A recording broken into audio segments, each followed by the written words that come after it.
Oops. Welcome back to WD Magicast for the week of March 24th, 2024. This is episode 252. WD Magicast, the show about the mouse, the Marvels, the galaxy, and beyond. I'm your host, Matthew Graken. On this week's show, Matt Leonard and I sit down and discuss the latest class of Disney Legend inductees who will be getting officially inducted come August 11th, but no time like the present to discuss them now. Get ahead of the curve. Make sure to join us on the social media. Tell us what you think about these people and join in the conversation in general.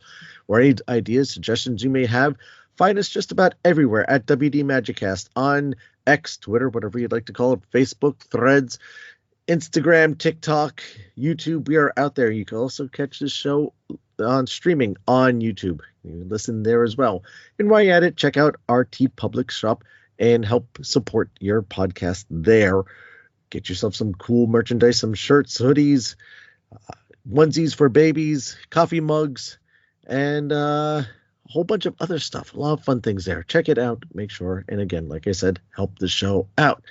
And on that note, on with the show.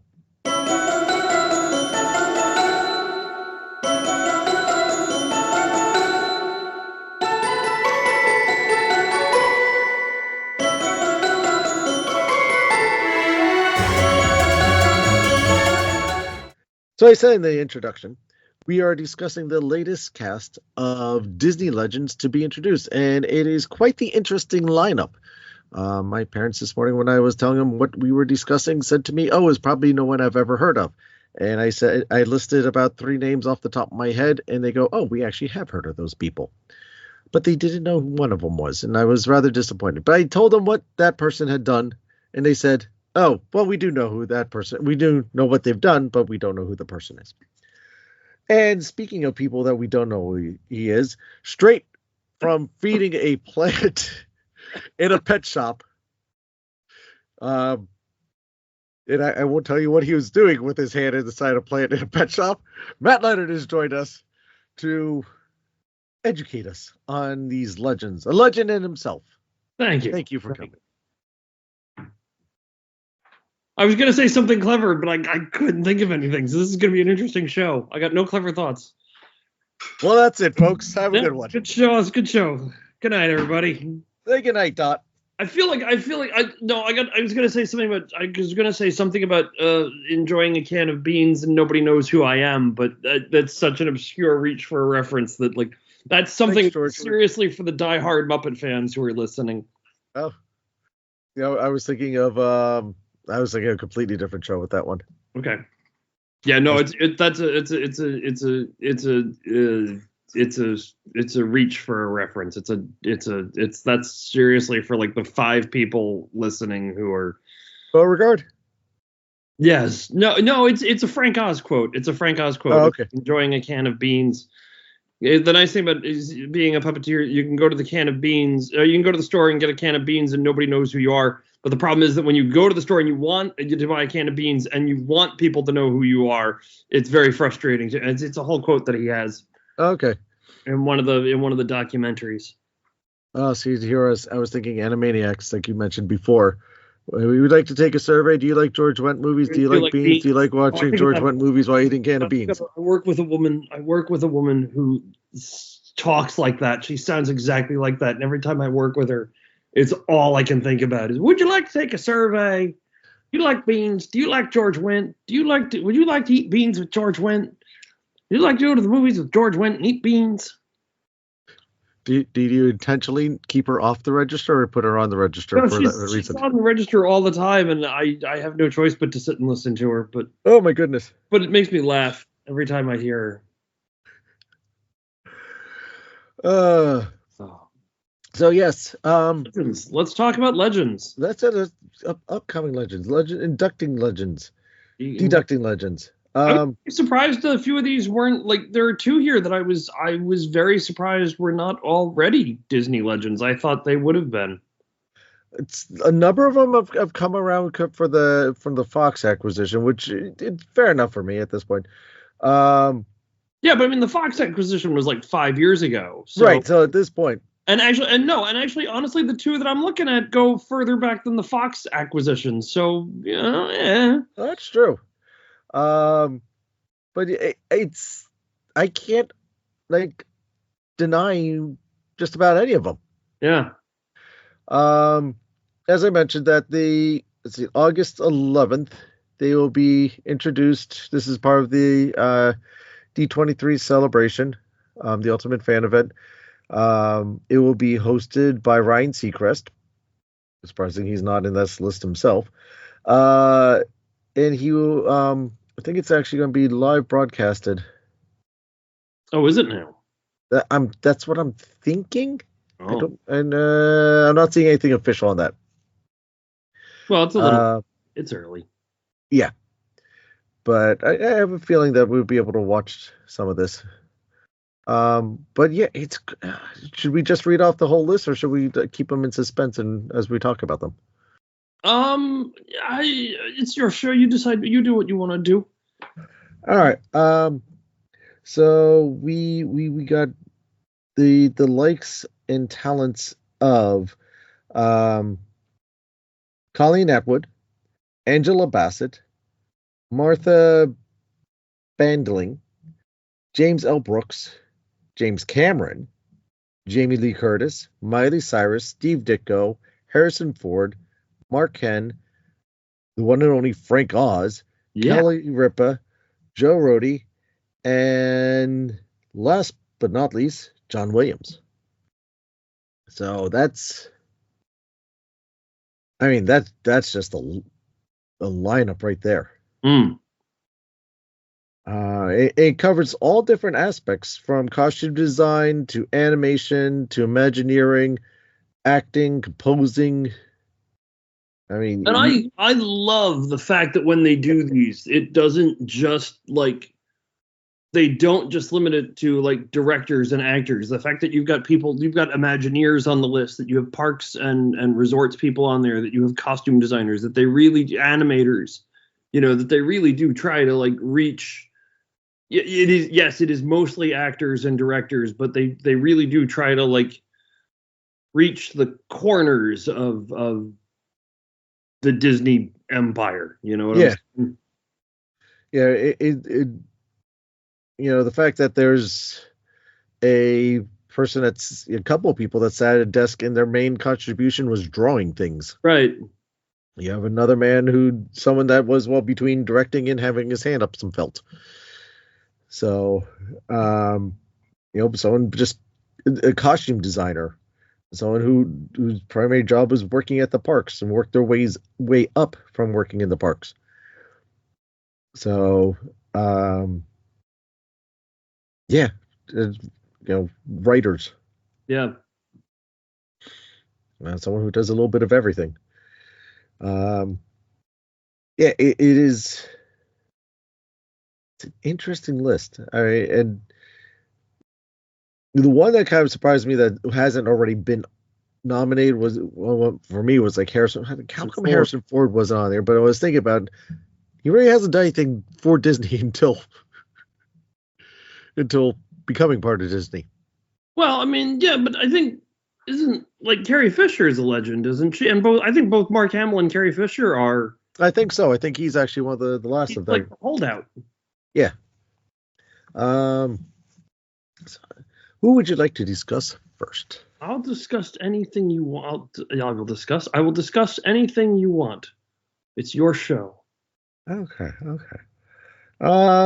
Let's actually go. No, okay, I'm sorry. No, go. No, go ahead. I was just thinking, let's actually go a little off center. I love the fact that James L. Brooks is on this list. Sure. Yeah. James L. Brooks. And I feel like I should pull up his IMDb. Because I think the real claim to fame here for him. That he's from New Jersey. What's that? That he's from New Jersey? Well, no. Well, I'm sure that's fine, but no, I was actually thinking that I think the real claim for here is, again, what you were saying about the Fox acquisition, his work on The Simpsons. But of course, he's done so much. Just even his work with ABC is Room 222, Taxi. Mary Tyler Moore show. Mary Tyler Moore, yeah. So As good as it gets, terms of endearment. Tracy Ullman show, like you said, with Matt Groening for The Simpsons. Yeah. That's his. But I think for Disney specifically, it's The Simpsons. Yeah, because in the PR announcement, that was the biggest chunk that they'd mentioned. But yeah, I mean, like I said, he did stuff for ABC before that as well. Right. Actually started off at CBS in the newsroom. Terms of Endearment's also part of his credit. Yeah, I mean, he's got one of the most extensive careers. Tons of television. Here we go. God, I didn't realize he went that far back. I'm like, yeah, he was a writer on the Andy Griffith Show, 1968. Yeah, he started in the 60s. I didn't realize his career stretched that far back. Mary Tyler Moore, I knew, wrote Born May 9th, 1940. All the spinoffs of Mary Tyler Moore. Rhoda, Phyllis Lou Grant, Taxi, and then of course The Simpsons is the real big one. That Girl. He did some writing for that. Yeah, Andy Griffiths. My Three Sons. Yeah, I mean, wow, what a career. Yeah, Room 222. So yes, definitely legendary worthy. Not even just aside from being a Disney legend, he is legend worthy. Yeah. Rhoda, yeah, he just the things that he's penned for is just as good as it gets. To mention that one, Spanglish. He's penned quite a bit, and he's, you know, you can go through the list and someone's going to recognize something out of it. Something. Yeah. Well, I mean, everybody should recognize Simpsons. Well, yeah. It's been around so long. God, we're old. That show just started a couple of years ago. It's been on for 35 years. Oh, I was there at the beginning. Back when it was Klasky Supo were the animators on that. Was the animation house. Yeah. Who else do we want to talk about? I love that Steve Ditko is on here too. Let's go with Steve. So for people who don't know, that's the co-creator of Spider-Man. Is responsible for the look of Spider-Man. Yeah, he's from Pennsylvania. Fan of Batman. He went into Atlas Comics, which eventually became Marvel Comics. Yep. Comics. And let's put it nicely, and worked with Stan Lee to come up with some it was Amazing Adventures. Amazing Fantasy. Amazing Fantasy was the first appearance of Spider-Man. Yeah. Well, let's see here. Amazing Adventures as Amazing Adult Fantasies, which later they changed to Amazing Fantasies. Smart idea.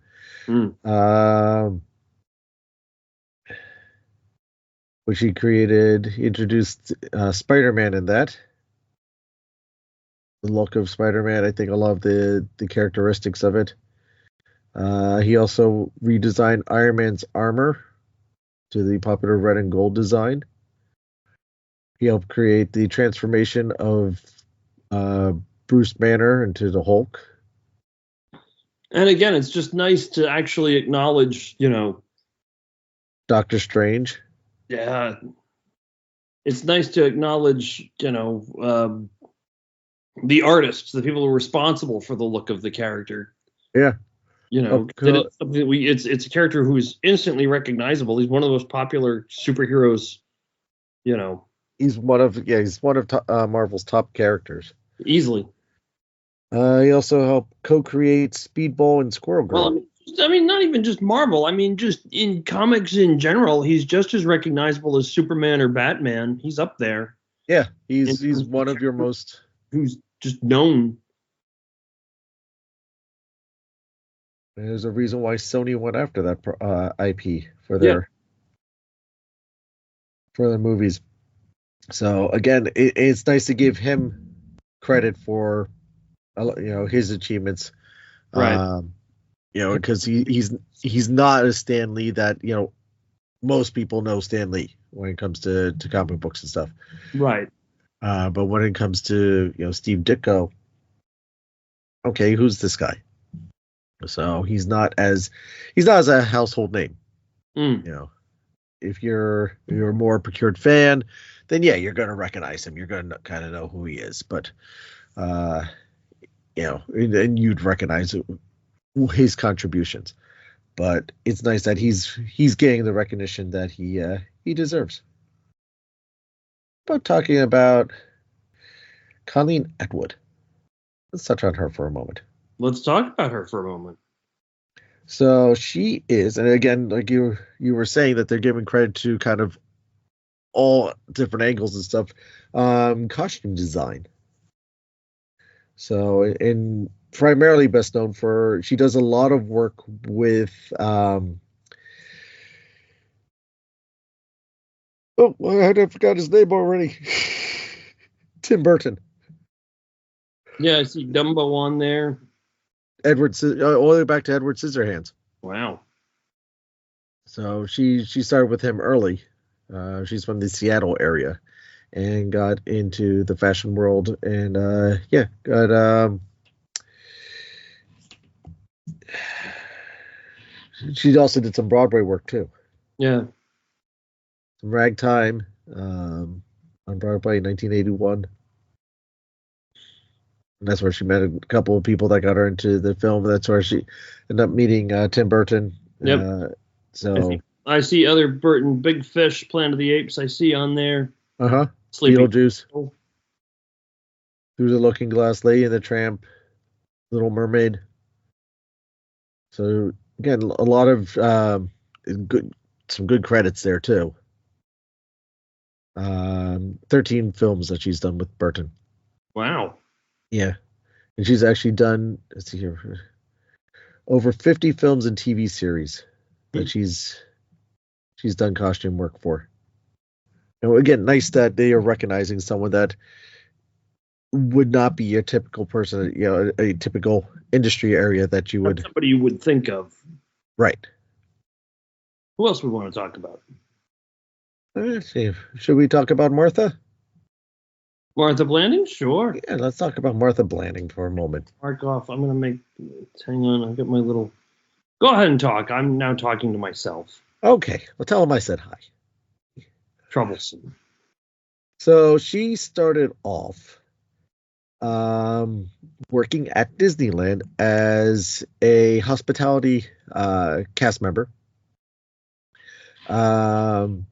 She was hired to do tour guiding, and she quickly became a VIP hostess. So she would go around with the big celebrities whenever they came, and she would help escort them through the park, tell them things about the park, tell them the history of rides and different trivia things, and also again try to escort them through and make their day a little bit easier and get them through the back channels so they didn't get overrun by everybody else and get to enjoy their time at Disneyland.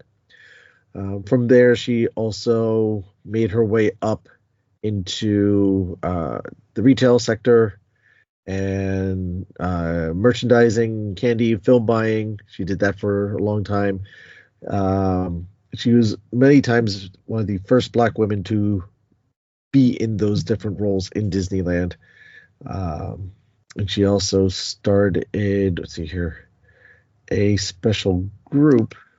She did a lot of work for the Disneyana convention, which was the old fan gathering before D23 came about. Pulse. She co-founded Pulse, a business employee resource group for Black Disneyland cast members. So she's trying to diversify the company and the resources out there. She's a trusted mentor and fellow employee. Um, she retired in 2022. When did she start? It doesn't mention exactly when she started, but she's been there for quite some time. So, yeah, and she's also it's a Disneyland Resort and now becomes the first Black Disney park employee designated as a Disney legend. Good for her. All right, who's next? I don't know. Oh gosh, there's so many. Let's try and get some of the sort of obscure ones out of the way, and then we'll get into the. So how about let's talk about the Imagineering guy, Joe Rody. Joe Rody. Probably know more about this than I do. He's the only one on this list that I've actually met. What's that? Says he's the only one on this list that I've actually met. Oh, good. Tag, you're it. How'd you meet Joe Rody? Huh? Story time. How did you meet yes. Joe Rody? Tell the story. This was when I was working in Animal Kingdom. Oh, of course. Because that's his key, that's his baby. Of course. And one of his biggest. I forget that you worked in the parks sometimes. Yes. Yeah. So he. I forget that I know you too. So take that. That's all right. I try to forget that I know me as well. So he retired. I'm going to use air quotes on retired because he was just recently spotted back at Disney Imagineering. Stuff you back. But he was retired in 2001 from Disney Creative or Walt Disney Imagineering, which he had a career for 40 years there. He's mostly known as the guy who designed Disney's Animal Kingdom theme park. He also designed a number of the big weenie attractions there: Expedition Everest, the Pandora World of Avatar expansions that were part of that. A lot of the Pleasure Island diehard fans also are a big fan of his work of the Adventurers Club, which there are still groups of people that gather together today and recite the entire script of that. The Adventurers Club was one of the nightclubs on Pleasure Island. Pleasure Island had lots of different themed nightclubs. There was an 80s one, there was a disco one, there's a comedy club. Well, they had the Adventurers Club, where you'd go in and there was a lot of characters that were situated around and even like different like effects that were part of this place, that there was a whole story that was involved. Now, right. It became so popular to the point that people were just going there to enjoy the story and not buying drinks, which kind of defeats the purpose of a bar. And it would be such a wait because people would just sit there and go, listen to the spiel multiple times over, because depending on the room you were in, it was depending on what story elements you were getting. So if you ever get the chance, check out the Adventures Club. It is quite interesting. Videos are on YouTube, of course, about it. But one of the original cast members from it. I know one of the original cast members from the Adventures Club. Really? What do I know? Leslie. Oh, interesting. I know her a little bit. Well, yeah. Better. But yeah, I think I think Leslie got one of her starts there before she got into puppeteering. Oh, really? Yeah. Am I getting the wrong? No, I'm almost positive it was her. I believe it. Yeah. One of the female puppeteers from Sesame Street, her start was actually in the Adventures Club. I believe it. One of her earliest jobs. So yeah, it's but it was this really cool place. And he also worked on stuff for Epcot, and then he also designed the Alani Disney. Wait, the Illuminati? What? Yes, he's part of that too. No, Alani, the Disney resort in Hawaii. Ah. So he designed that. the Guardians of the Galaxy mission breakout retheming of the Twilight Zone Tower of Terror in California. He was part of that. Yeah, he's actually from Hawaii. Okay. So that's it. He's big into nature, into the environment. And I think you would like one of his sales pitches for the Animal Kingdom whenever the board of directors said that animals were not captivating was to bring a Bengal tiger into the board meeting room and explain to him, you see, what are you paying attention to now? So yeah, Joe, nice guy. Yeah, well, like I said, I got to meet him briefly working at the Animal Kingdom. It was early days of the park. I think it was right before the opening, and he was walking around. He was actually trying to take his son on some of the attractions. But his son, we were going to go on the safari, but his son kind of chickened out because of some of the special effects that were in it at that time that they've now taken out. But yeah, so, but quite impressive guy. Yeah. First Disney cast member to have a mustache besides Really? Walt. Yeah. Hmm. All right, who's next? I'm always just amazed by Disney Imagineers. It's just the amount of just everything that goes into that job. I mean, because it's artistry and engineering and Storytelling. and storytelling, and it's just a phenomenal. I can't even wrap my brain around what it means to be a Disney engineer. I would love to just spend like a week with them. Can't imagine the stuff that they come up with and create. Yeah. I mean, you haven't been to the parks anytime recently. Not in almost 20 years. I'm could tell you, in Pandora, the Pandora section of Animal Kingdom, which was I've heard. They created the floating mountains that were from the movie. It's just it's incredible to just like walk around, and then they also used black lighting to create bioluminescent lighting within that area. Right. It's just spectacular.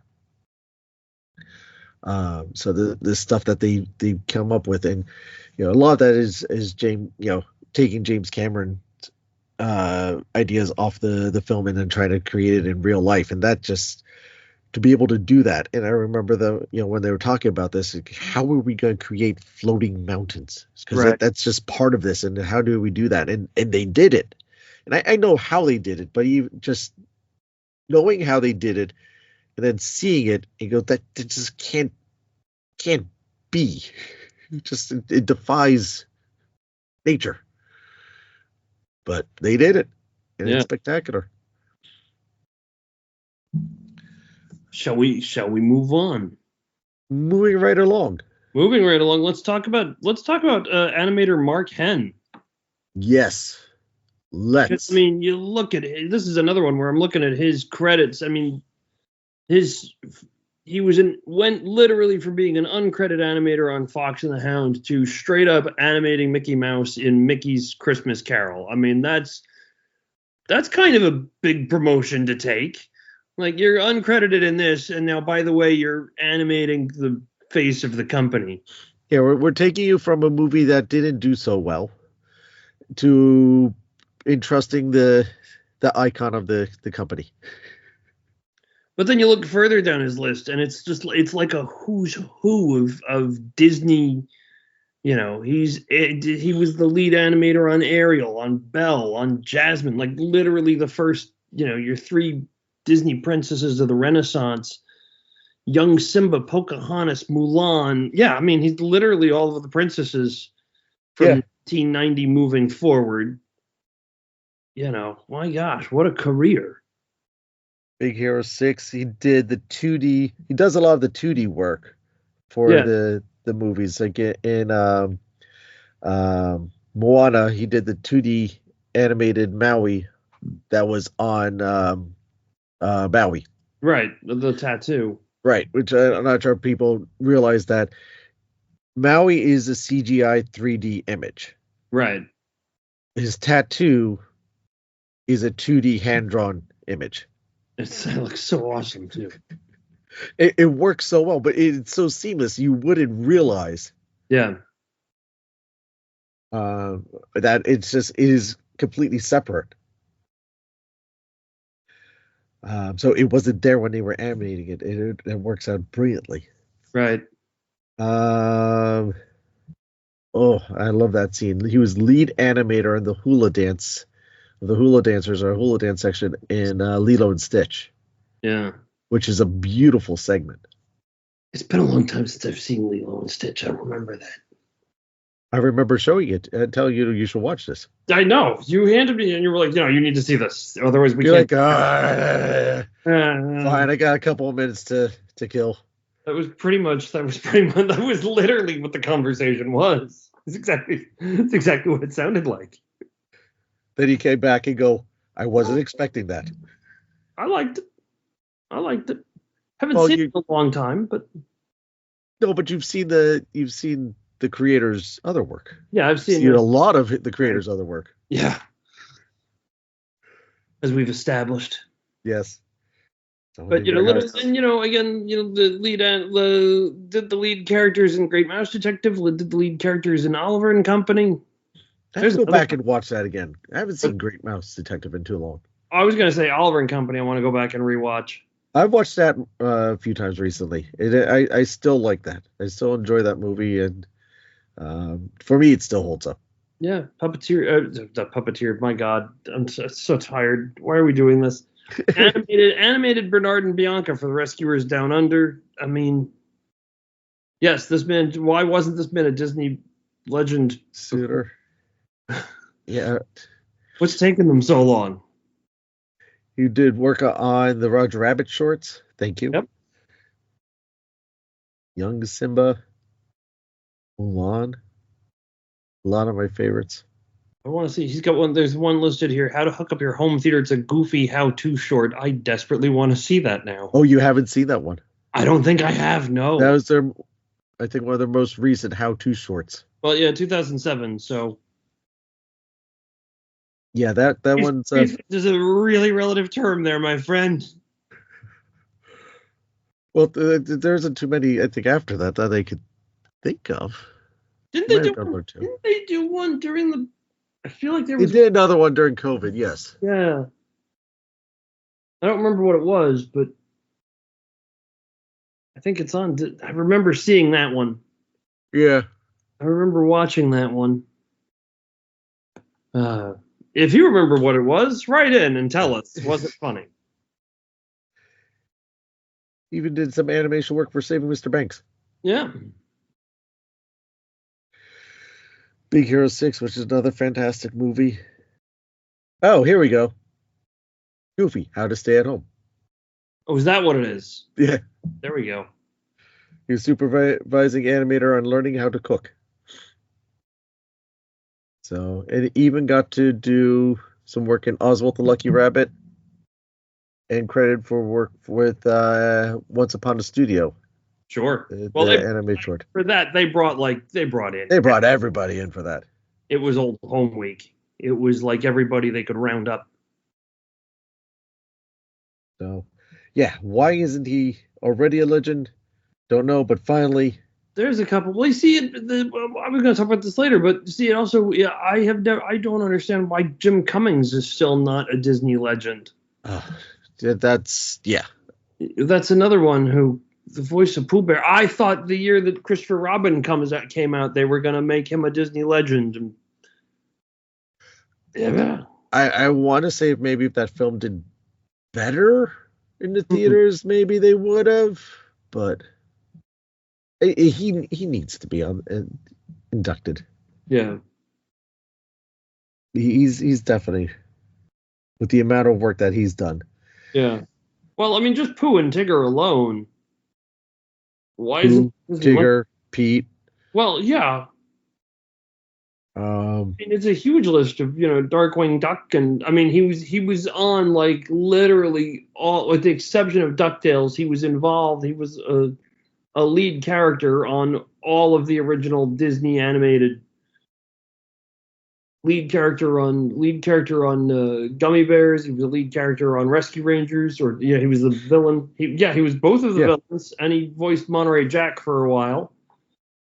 Oh yes, yes.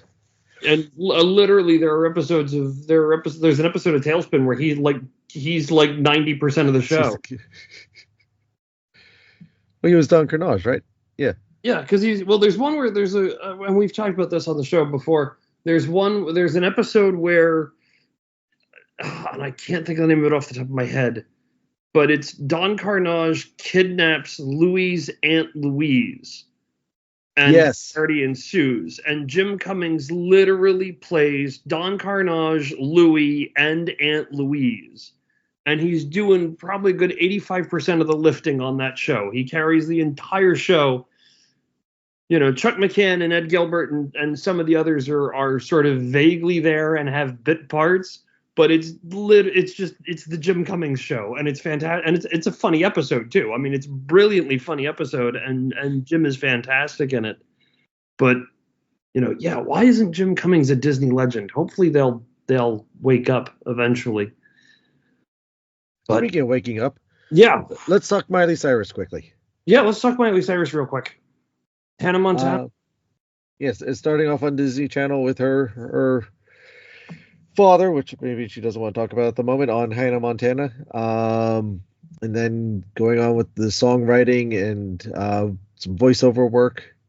So she started acting at the age of 8. Age of 13 is whenever she got into Hannah Montana. Which became a huge popular success for the Disney Channel, spawning tours, music videos, a movie. She also was the voice of Penny in Bolt, which she won Golden Globe nomination for Best Original Song. She also did the Hannah Montana movie, which spawned the song "The Climb," which is very popular.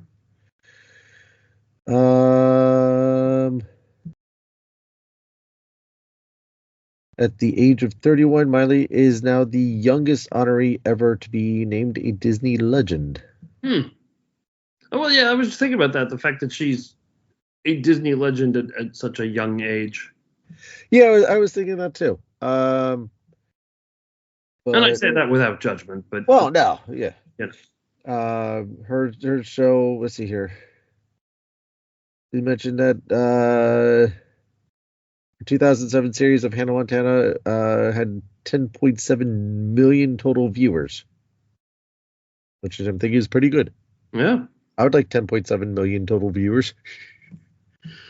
I don't think I would want 10 points. That's too many eyes on me. I don't like people looking at me. Listeners, let me correct that. 10.7 million listeners. I don't know why 10.7 million people would listen to me.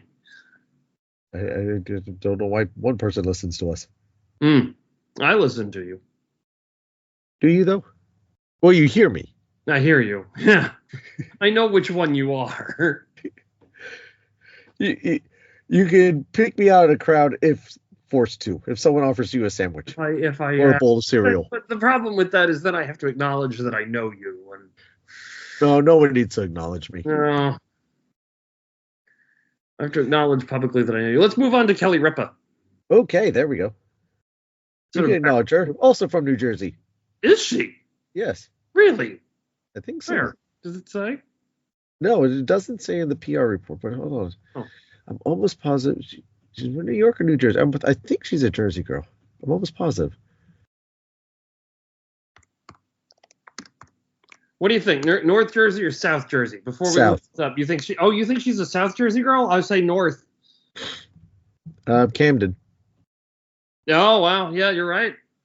Go to Camden Community College. Yeah, that's way south. I don't have an exact place of birth, but yeah, she's oh yeah, here we go. Stafford. Where is Stafford? I've heard it. Oh, Stratford, New Jersey. Stratford, sorry. In Camden County. Okay, Yeah. so yeah, it's down south. It's down south.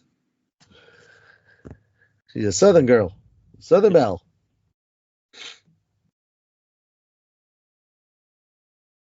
Okay, wow. And she's been host of, trying to think, 20, got to be about 25 years that she's been doing live. Yeah, she's been doing it for I a remember while. when she took over. I think I just graduated college when she took over. Spanning over 30 years, viewers. Yeah, with a career at ABC spanning over 30 years. Well, that's including her soap opera. Right.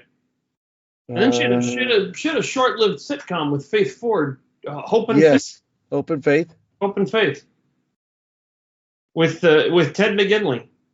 Yes, on that too. The sitcom killer. that's why that show didn't go far. I didn't. Yeah, I think there was an interview with McGinley where he actually said that. He's like, yeah, it's my fault. I killed it. And she also does production work with her husband Marcos Wells, who's Right. now also her co-host on Live. So Aloho Productions. Oh. She's won awards from GLAAD for media. Listed as Women in Entertainment Power 100 list. 35 Really? most powerful people in media. But how many most powerful women in media? 35. Oh, wow. Okay. Most powerful people, not women, just people in general. Sorry, I misheard. Yeah. Really, that actually really surprises me. Let's see here. Kelly added New York Times best-selling author to her resume as well. I'm sure she did. Collection of Livewire long-winded short stories. Long-winded short stories? That sounds like a title you'd come up with. Is that really? Does it seriously say that, or did you make that up? No. What is this? Let's talk off. I can't. You're just showing me words. I can't see what any of this. I don't see anything that says long-winded short stories. Hold on. I had something blocking the screen. So show me that again. Where does it say that? All right, now they highlighted it. Okay. Livewire, long-winded short stories. Okay. Funny title. I like that. As I said, it seems like a title you'd come up with. It does. So, yeah. Yeah, so she's a busy lady. And now she's a Disney legend. And she's a Disney legend. I won't mention her age. I'll look it up because I am curious. Our age plus 8. Okay. That's what I would have guessed. Yeah. In the ballpark. So now people are gonna we've got to look up Kelly Ripa's birthday so we can find out how old these two geese are. Then we have to add 8. Got it. Yes. Shall we move on? Let's talk about. You want to talk about? Let's break things up and talk about James Cameron. Yes. Let's swing on over to. Well, man, we had a lead in earlier, and I didn't realize because you were talking about Avatar. Sorry. I mean, it was a natural organic transition, which is why we naturally missed it. Yeah. Wow. Sorry, folks, we failed you. Or did we? Or are we meeting their expectations? Film director James Cameron has done well. What hasn't he? It's always with a lot of these lists when you do get to the when you get to some of the bigger names, it's like, okay, what did they specifically do for Disney? What makes them a Disney legend? And I think in this case, it's almost specifically Avatar. It has to be. Well, you got Avatar, you have Aliens, The Abyss, Titanic, Avatar: Way of Water, Avatar, more money. Didn't he? I don't know. Did he? Well, he's Secrets of Elephants.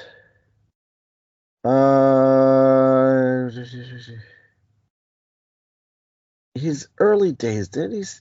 His early days are connected to Disney, isn't it? All right, or am I just really thinking Tim Burton? I don't know. He was instrumental, like we were talking before about the Avatar. And Piranha 2, The Spawning. So I mean, that's Disney, isn't it? Could be. Now I kind of feel like Disney needs to make I think they need to do like an animated remake of Piranha 2, The Spawning, like make it a musical. Oh, he's Canadian. I forgot about that.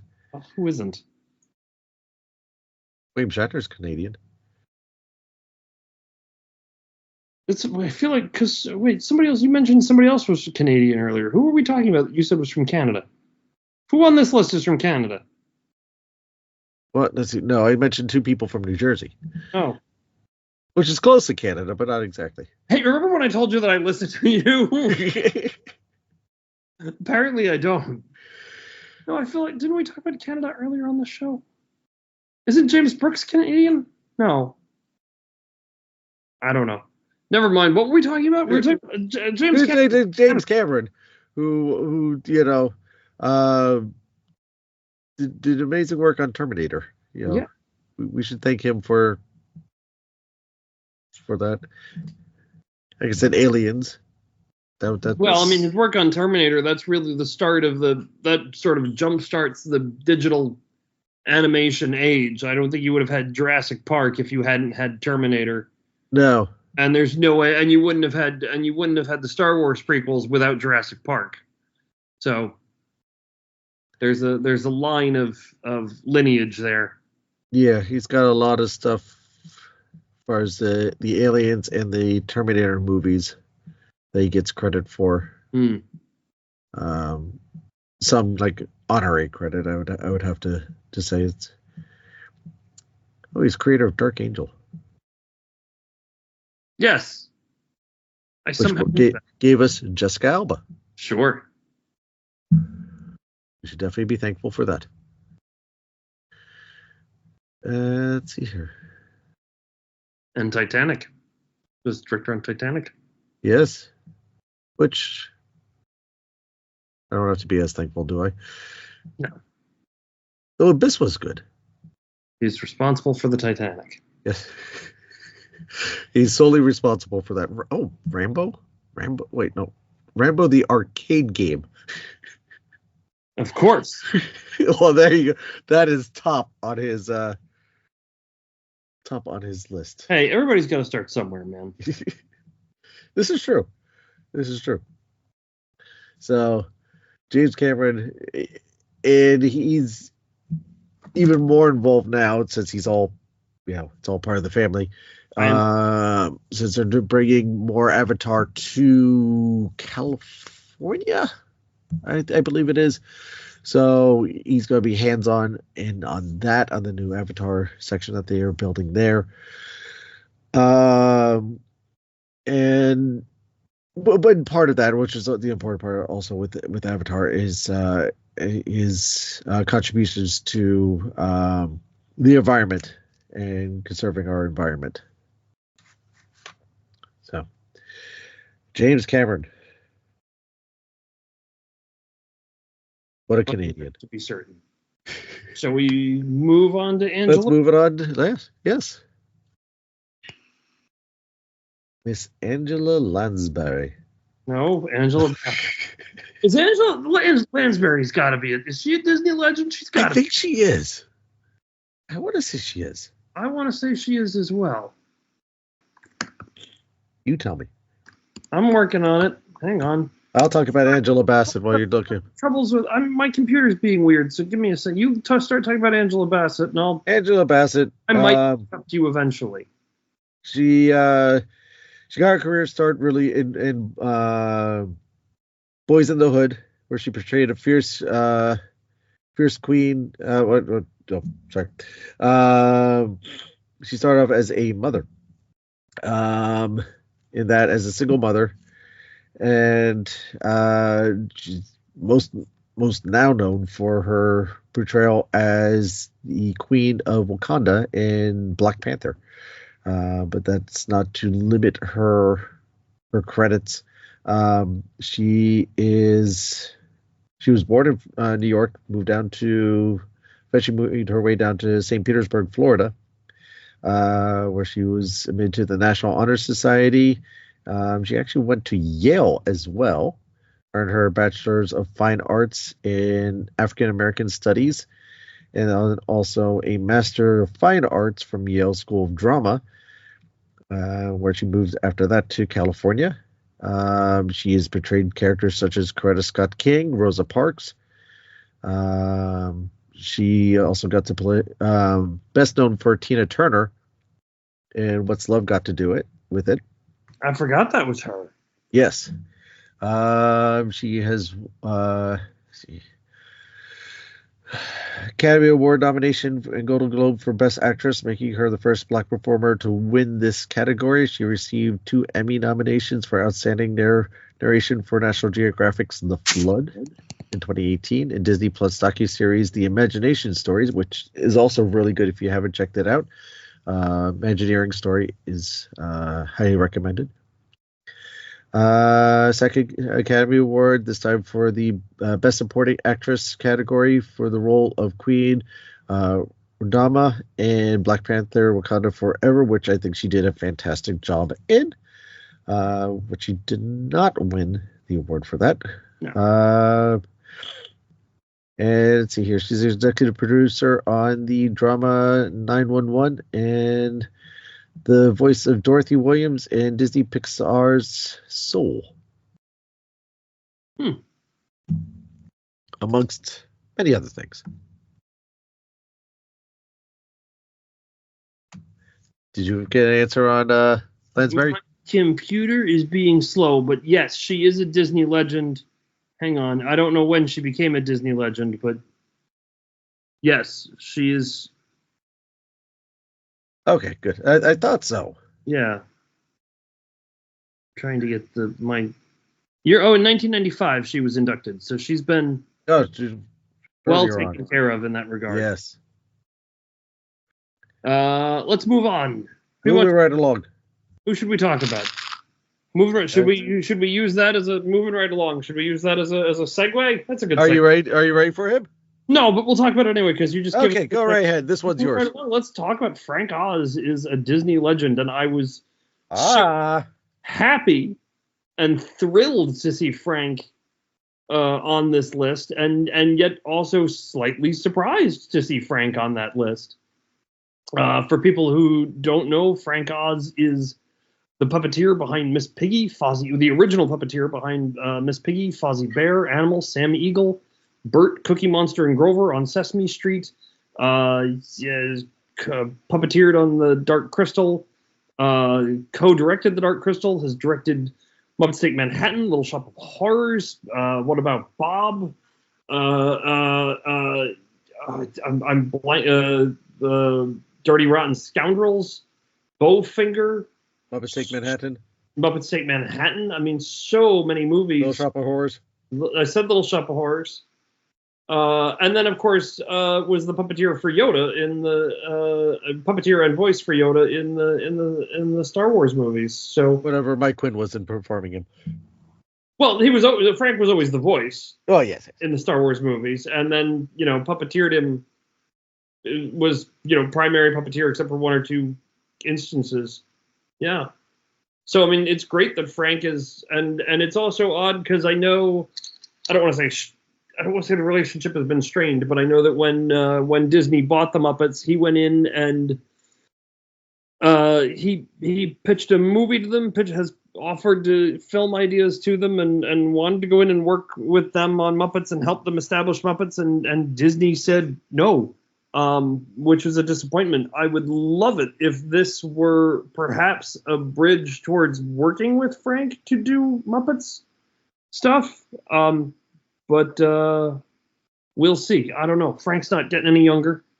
But I would, Disney did such a great job with Muppets Mayhem. I would love to see them continue in that direction. But I would letting the Muppet people run the Muppets. I would love to see them bring Frank in and have him have his thoughts on it, have his fingerprints on it. So we'll see.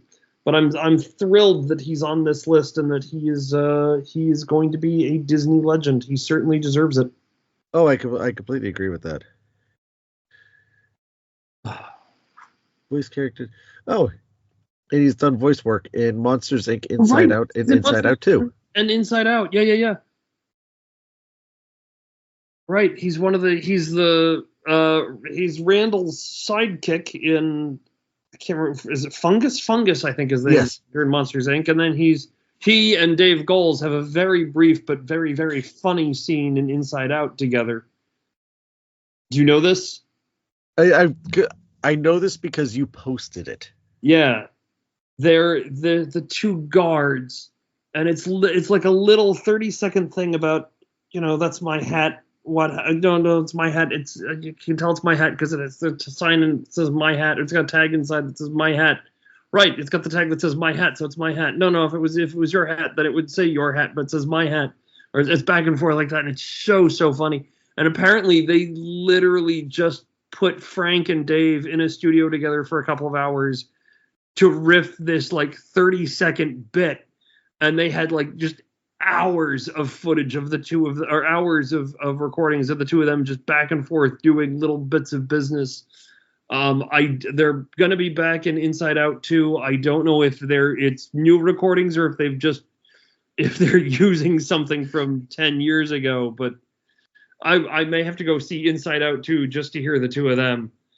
I was actually that's a selling point right there. I was watching a Muppet thing not too long ago. Dave Goelz celebrated his 50th. Dave Goelz is Gonzo, and he celebrated his 50th anniversary with the Muppets, and they did a huge thing on Bill and Gene Beretta's podcast, where they had just everybody in. They had everybody that Dave has ever worked with to celebrate his 50th anniversary.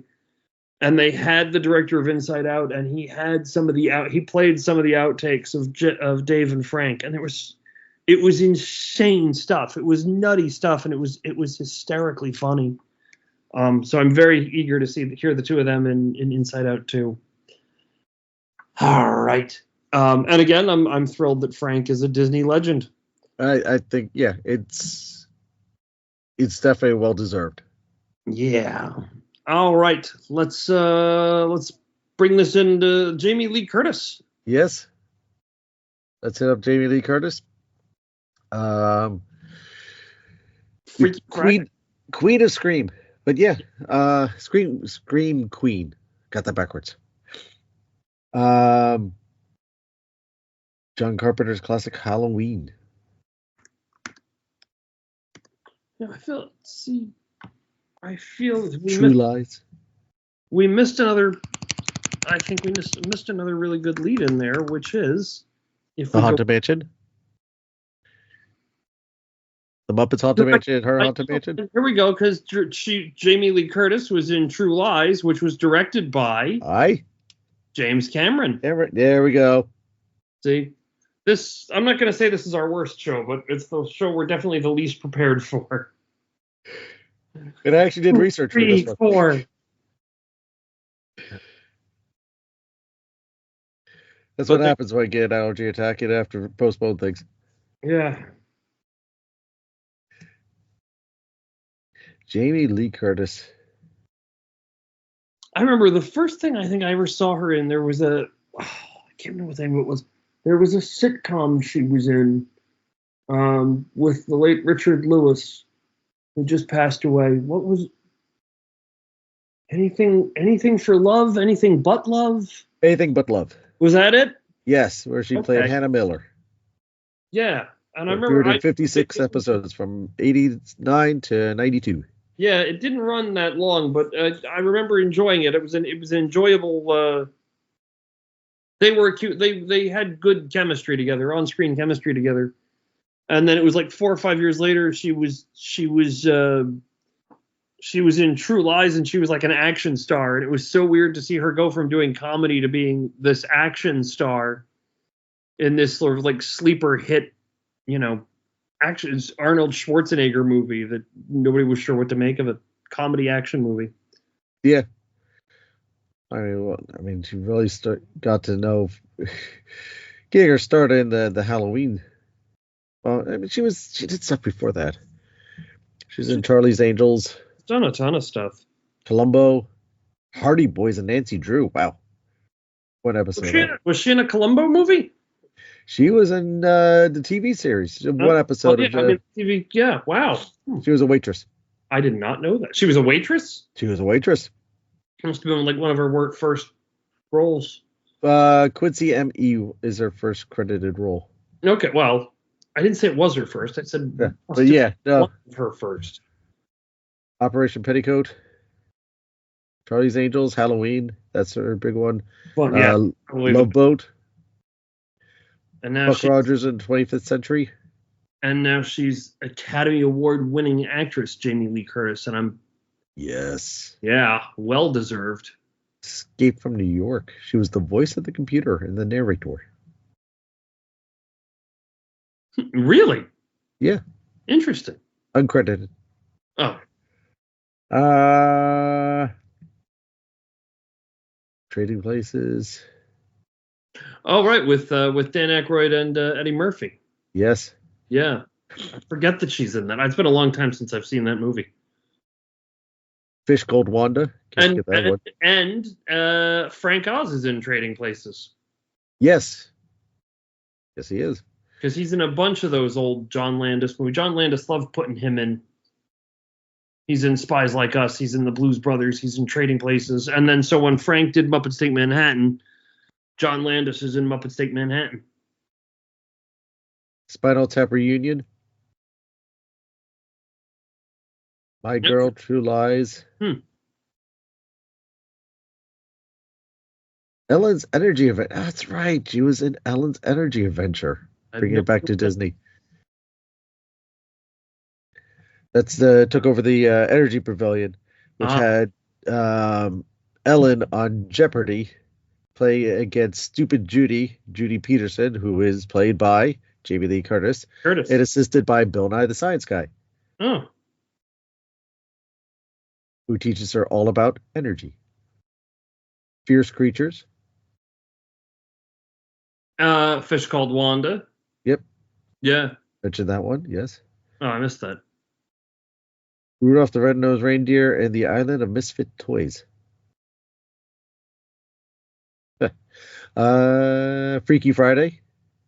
Christmas with the Cranks. Beverly Hills Chihuahua. What? Yep. Well, there's your legend status right there. That's the pinnacle. Yeah. Pinnacle. Everything else, was worked up to that moment. Knives Out. Right, I forgot she was in that. Which Frank Oz is also in. Yes. Another Frank Oz film. Have you ever seen that? Knives Out, yeah, I love that. Oh, it's such a good movie, and Frank is hysterical in that. And the most recent edition, 2023, is The Haunted Mansion. Which she does a good job with as Madame Leota. Oh, of course. All right, and finally, I think these last two on the list we can kind of knock out at the same time because they're so intimately tied together. If one is in a project, the other one is usually in the project too. Yeah, like I can't imagine one without. I literally cannot imagine one without the other. Which Harrison Ford and John Williams. I think I can only think of one movie that possibly the other one isn't in, which is Air Force One. I don't think John Williams did the music to that, but I could very well be wrong. Ford's done Air Force One, and he's done. What was the? Didn't he do Cowboys versus Aliens and American Graffiti? And there's a whole bunch of Harrison. But come on, let's face it. You're talking about Harrison Ford. When you're talking about Harrison Ford, you're really talking about two characters, which are Han Solo. And no matter what else Harrison Ford has done, and he's done a lot with his career and a lot in his career, Harrison Ford will always be remembered as Han Solo or Indiana Jones. Those two just hand in hand, cast a shadow over everything else. And then when you start talking about Han Solo and Indiana Jones, you start talking about Star Wars and Indy, you're ultimately talking about John Williams. Because he also contributed so much to those films.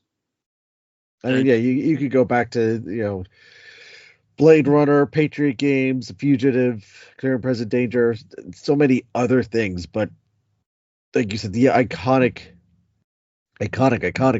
characters that he's brought to film into the the to the world. Yeah. Being Han Solo and Indiana Jones, that it's you can't. Those are like I said, pinnacle characters.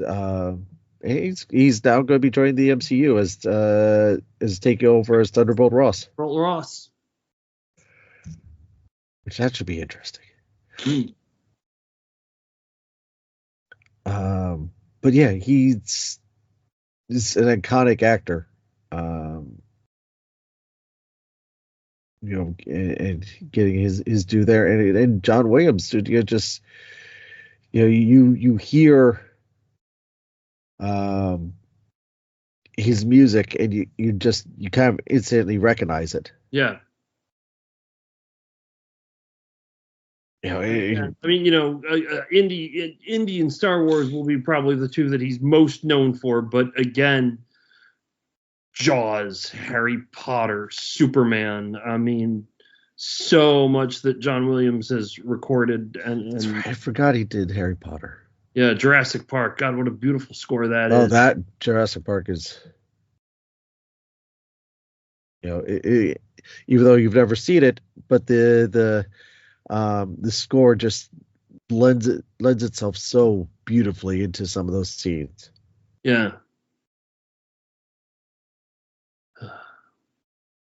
So there you have it, your 2023 Disney Legends. Yeah, it's again quite the list. But I thought there's an little blurb here that I thought was quite interesting. Let's see here. And they get the statue, including this year's honorees. There's a total now of 318 Disney Legends. Wow. And past including Tim Allen, Dame Julie Andrews, Howard Ashman, Kristen Bell, Robert Downey Jr., Annette Funicello, Whoopi Goldberg, Sir Elton John, Dame Angela Lansbury, there we go, George Lucas, Steve Martin, Alan Menken, Haley Mills, Fess Parker, Ellen Pompeo, Robin Roberts, Marty Sklar, Dick Van Dyke, Barbara Walters, Ming-Na Wen, Betty White, and Robin Williams, amongst many, many others. All your Disney princesses. I believe all the Disney princesses are finally in there. I believe so, yeah, because they did, well, they're not technically princesses, but you know what I mean. Yeah. Because they did Anna and Elsa, they did Kristen Bell and Idina Menzel. Right. And Ming-Na Wen. Ming-Na Wen's on there. The last ones. Yeah. Like a series, when I found out, I was like, it was funny. I think we talked about this at the time. She was inducted the same year that Favreau and Robert Downey Jr. were inducted. So I was sort of looking at it, and I'm like, the Iron Man, the director of Iron Man, and her, like what immediately went to my mind was her character from Agents of S.H.I.E.L.D., and I thought, that's a weird choice. And then I remembered later on that she was the voice of Mulan. I was like, oh, right. I think you were the one who told me, like, oh, no, she's Mulan. I was like, oh, right. And then you start looking at it and you're like, wait, why did it take them so long to get her in? Like, this is past due. And now she's also Fennec Shan, so it's like... Right. So she's, right. And well, I know this has come up several times on the show that she holds the Disney Triple Crown, that she is... Yes. She is in Marvel, she is in Star Wars, and she is a Disney princess. And she kicks butt in all of them. Yeah. And Jim Henson is a legend. Jim is a legend. Jim's definitely a legend. Stan Lee. Both the original voices of and the slightly later voices of Donald, Mickey, and Goofy. Yep. Brett Irwine. Lucy Taylor. I was going to say, is Rusi? Oh, that's a good question. I am presuming she is. I don't think she is. I think that is a mistake.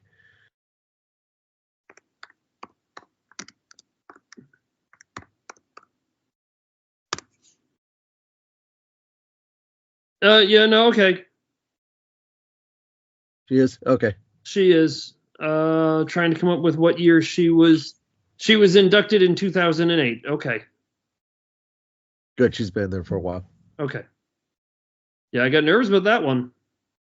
I remember, tragic as it is, one of my last trips to Disney World, she passed away just before we got there. Yeah. And it was like this heavy weight on me that whole time, just going through the park. Anytime I see Minnie Mouse and stuff, and just thinking, oh, what a talent that we lost. Yeah. A sweet, sweet person. Yeah. From all stories. Yeah. So, but there you have it. What do you think of the list, everyone? Please let us know. Matt, thank you for joining me on this one. A slightly extended episode, but too many talents to avoid and not give their due and their credit to. So thank you for joining us. Thank you for having me. Always a pleasure. And have a good night, everybody. Good night, Gracie.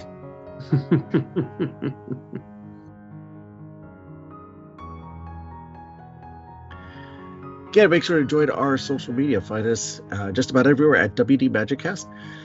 And make sure to subscribe to the show on YouTube as well, so you can listen to it there and check out any videos that we may occasionally post on there, or should get back to posting videos on TikTok. Thank you for your time. Thank you. I know how little time we all have, and the fact that you got to spend some of the time with us truly means a lot to me, to us over here at the WD Magiccast family. Please go on to Apple Podcasts, Spotify, leave a rating review. We have all 5-star reviews at the moment on there. Keep them coming. The more that we have, the more that those podcatchers will promote our show and get more people involved, because Walt believed in a big Disney family, and so do I. The more people that get involved, the better we can make this. Don't forget to subscribe to the show while you're at it. This way you always know when a new episode is posted. Consider becoming a premium subscriber. Truly help the show out. This way you can do this over at Spotify/WD Magiccast. I could have that wrong. The link is in the show notes. And so is the link to all of our social medias and to our merchandise shop. Again, get yourself some really cool WD Magiccast swag and help this podcast out while you're at it. Because remember, this show is brought to you by listeners like you. In Japan, broken objects are often repaired with gold. The flaw is seen as a unique piece of the object's history, which adds to its beauty. Consider this the next time you feel broken. Never give up, never give in on yourself. You are special, you are beautiful, you are here for a reason. Never forget that, and never be afraid to ask for help. Help will be given to those who seek it. Now I'd like to end this week's show with a quote from Walt Disney himself. Everything here at Disneyland and the studios is a team effort. Again, that's from Walt Disney. Thank you again for listening, everyone, and I'll see you next time.